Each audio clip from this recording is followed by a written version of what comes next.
Her empire in the cosmos she has built, he is governed by her subtle and mighty laws. Yeah, I would say, first of all, it's empire, not empire, but on the first syllable, empire. Empire. Mhm. And he is governed, is an anapest, Mm, three, three beats in one. He mm, is governed by her subtle and mighty law. So we have seen so many things prior to this that everything here of the divine Shakti, Prakriti, that all her happenings that exalt or smite the soul. You know, he speaks about Kali, and she has her up, hand upraised to smite and to succor. mm, Kali, see, she never does anything out of anger. mm. She smites something, it's to break it down to build it better. So we see that her force moves, her powers save and slay. That's that image. Even her word that speaks to the silence in our heart, her silence that even transcends the summit word. And all of these things, sweet and bitter, magnificent and mean, things terrible and beautiful and divine. Well, she has been built this empire in the cosmos, and the Purusha is governed by her subtle and mighty laws. He does not contradict what she does. He's governed by them. Even his consciousness, well, we'll carry on, I have to read. His consciousness is a babe upon her knees, his being a field of her vast experiment. Her endless space is the playground of his thoughts. She binds to knowledge of the shapes of time and the creative error of limiting mind and chance that wears the rigid face of fate and her sport of death and pain nescience, this changed, struggling immortality. This is quite a long sentence and a difficult sentence. So, what she says then is that his consciousness is like a child on the knees of Prakriti. Mm, His being is a field of a vast experiment. Her endless space, is simply the playground of his thoughts. Now, this after this semicolon, this little bit difficult here. So she binds to knowledge of the shapes of time and the creative era of limiting mind and chance that wears and her sport of death and pain and nescience. So all these things she is doing mm, to his changed and struggling immortality. Why is his immortality struggling? Because now that he has invested himself, poured himself into the evolutionary game of Earth, he has to get out of it. And mm. so he is immortal, but he's immortal in human form. And so that immortality is struggling. And it's changed. It's always changing because there is nothing but change in life. Mm. So now we have a lot of lines with his. So let's go through that and see with his and he. His soul is a subtle atom in a mass. his substance a material for her works. No, no question about that. His substance, the divine substance, is simply the material for the creation that Prakriti is doing. Mm. His spirit survives amid the death of things. He climbs to eternity through being's gaps. He is carried by her from night to deathless light. Now, Purusha accepts all of this that that Prakriti wants to do. Mm. And the next two lines are very important. This grand surrender is his free will's gift. His pure transcendent force submits to hers. Now, Sri Aurobindo says that transcendent is beyond all world and all nature, and yet possesses the world and its nature, Mm. who has descended with something of himself into it and is shaping it into that which is yet not, is the source of our being, the source of our works, and their master. And yet it's above all of this. The transcendent is above all of this. This is what we have to reach one day. Okay, so the next lines, and then we go into the next page. In the mystery of her cosmic ignorance, in the insoluble riddle of her play, a creature made of perishable stuff, in the pattern she has set for him he moves. He thinks with her thoughts, with her trouble his bosom heaves. He seems the thing that she would have him seem, he is whatever her artist will can make. He seems, he is.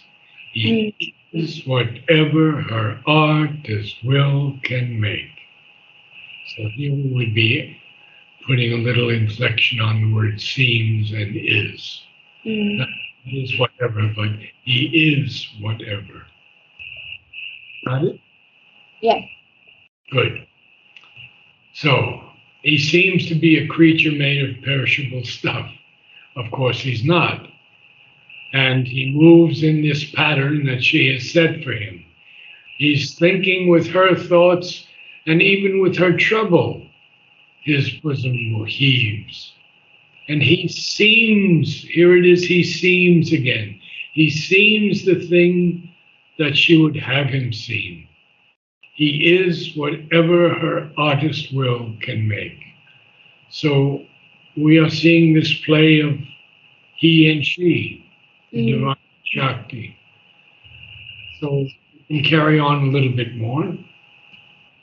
Although she drives him on her fancy's roads, at play with him as with her child or slave, to freedom and the Eternal's mastery and immortality stand above the world, she moves her seeming puppet of an hour. Notice that he uses the word seeming here, Mm. seeming puppet. So we have to take these lines as this play of the divine Purusha and Prakriti. She drives him on her fancy's roads. Mm. Does that play with him just like a child or a slave even, and to freedom and the Eternal's mastery. She's driving him to freedom and the Eternal's mastery. And even immortality stand above the world. She's moving him as a seeming puppet of an hour. And there's a lot more. Even in his mortal session in body's house, an aimless traveller between birth and death, ephemeral dreaming of immortality, To reign, she spurs him. He takes up her powers. He has harnessed her to the yoke of her own law. Now we're beginning to see another aspect of the divine Purusha. He is harnessing her, Mm, Prakriti.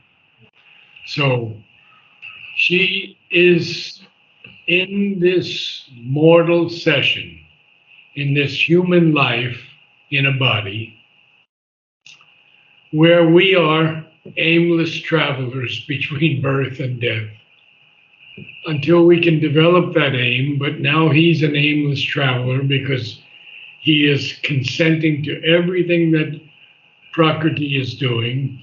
mm, He's ephemeral, he's only lasting a short term in time, and yet he's dreaming of immortality. To reign, in other words, to rule him, she spurs him. Then he doesn't often have a period between a line, yeah. but he wants to know that he has taken up her powers. What is spurs? Spur, Yeah.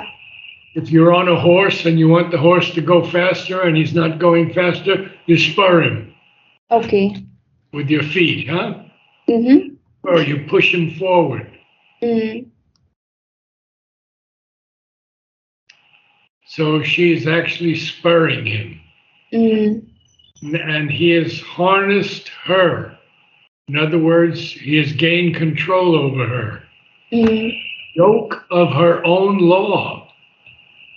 So again, you see this play that's taking place here. Now, we'll continue. His face of human thought puts on a crown.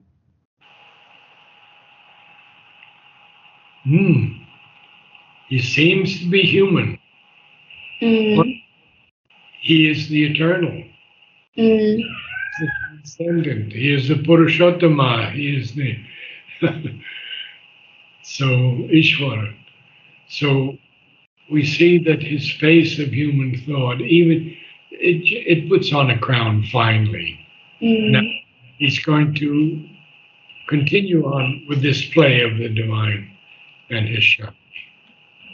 Held in her leash, bound to her veiled caprice, he studies her ways, if so he may prevail, even for an hour, and she work out his will. He makes of her his moment passion's serf. To obey she faints, she follows her creature's lead. For him she was made, lives only for his use.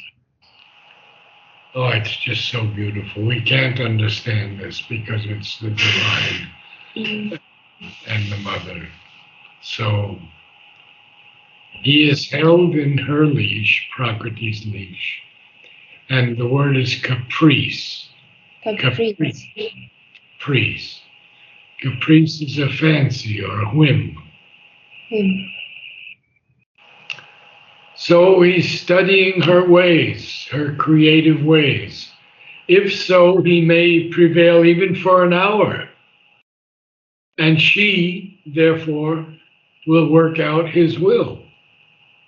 And so he makes of her his moment passion's slave, serf. Mm, Now, then there's a colon there, and he says, to obey she feigns. She's she's make believe. She's pretending, mm, but yet she follows her creature's lead, because for him she was made. She only lives for his use. mm. We have to continue still. But conquering her, then is he most her slave. He is her dependent, all his means are hers. Nothing without her he can, she rules him still. Again, the play going on, huh? When Mm, he conquers Prakriti, then he's most her slave mm, and her dependent, and all of his means are hers. The divine gives everything for this creation to the creatrix. And therefore, if he's given all his means, then he can't do anything without her. Nothing without her he can't. She rules him still, and a little more. At last he wakes to a memory of self. He sees within the face of a deity. The Godhead breaks out through the human mold. Her highest heights she unmasks and is his mate. Yes, so interesting lines here because he wakes at last to a memory of self, that is, the self existent being, the conscious, essential existence that's one in everything. Mm. He wakes to that because don't forget, he's thrown himself into this play of creation, and he wants to experience different aspects of himself through this creation. Mm. Now he sees within the face of deity, and the Godhead breaks out through the human mold. So this is in the human body that the Godhead breaks out. The Godhead is always there, beyond creation, even beyond Satchidananda. And her highest heights she masks and is dismissed. So beautiful. So maybe you could read just a few more lines. Yeah. Till then he is a plaything in her game, her seeming regent, yet her fancy's toy. A living robot, moved by her energy springs. He acts as in the movements of a dream, an automaton stepping in the grooves of fate. He stumbles on, driven by her whip of force. His thought labors, a bullock in time's fields. His will he thinks his own, is shaped in her forge. Yeah. So we have a lot of things to cover here. Automaton. Automaton. There you go. Very good. So he is a playmate, a plaything in her game, a plaything, not even a playmate, a plaything. She's playing with him. And yet he seems to be her seeming ruler, king or queen. King in this case. And yet he's her fancy's toy. He's even a living robot moved by her energy springs. And he's acting as in the movements of a dream, like an automaton, like a robot. An automaton is a robot, stepping in the grooves of fate. Well, he's divine, but he's born as human, and therefore he has to step into these grooves of fate. And he has to even stumble on, driven by her whip of force. And then his thought labors. It works hard. It's like a bullock in the fields of time. And what else does it do? Now I have to go to the next page, right? Which is a place where metal is heated. And then when it's heated, it's beaten or it's hammered into shape. God. Like the smithy. The smithy is the one who fashions something. So he thinks his will is his own, and yet his will is shaped in her forge. See? So I think we better read because I have to stop a little earlier for Savitri Sunday. Yes. There's a lot to read. Yes. From page 64, Yeah. Her Empire in the Cosmos. Her empire in the cosmos she has built, he is governed by her subtle and mighty laws. His consciousness is a babe upon her knees, his being a field of her vast experiment. Her endless space is the playground of his thoughts. She binds to knowledge of the shapes of time and the creative error of limiting mind and chance that wears the rigid face of fate, and her sport of death and pain and nescience, his changed and struggling immortality. Give me just a second because I want you to get. I couldn't understand the word you said when you started. It's empire, not empire, but Em- empire.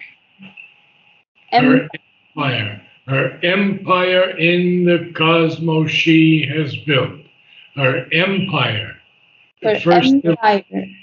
yeah, the accent on the first syllable. Okay. Okay, carry on. Yeah. His soul is a subtle atom in a mass, his substance a material for her works. His spirit survives amid the death of things. He climbs to eternity through being's gaps. He is carried by her from night to deathless light. This grand surrender is his free will's gift. His pure transcendent force submits to hers. In the mystery of her cosmic ignorance, in the insoluble riddle of her play, a creature made of perishable stuff, in the pattern she has set for him he moves. He thinks with her thoughts, with her trouble his bosom heaves. He seems the thing that she would have him seem. He is whatever her artist will can make. Although she drives him on her fancy's roads, at play with him as with her child or slave, to freedom and the eternal's mastery and immortality stand above the world, she moves her seeming puppet of an hour. Even in his mortal session in body's house, a nameless traveller between birth and death, ephemeral, dreaming of immortality, to reign she spurs him. He takes up her powers. He has harnessed her to the yoke of her own law.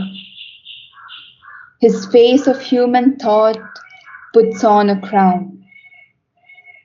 Held in her leash, bound to her veiled caprice, he studies her ways if so he may prevail, even for an hour, and she work out his will. He makes of her his moment passion's serf. To obey she seems, she follows her creature's lead. For him she was made, lives only for his use. But conquering her, then is he most her slave.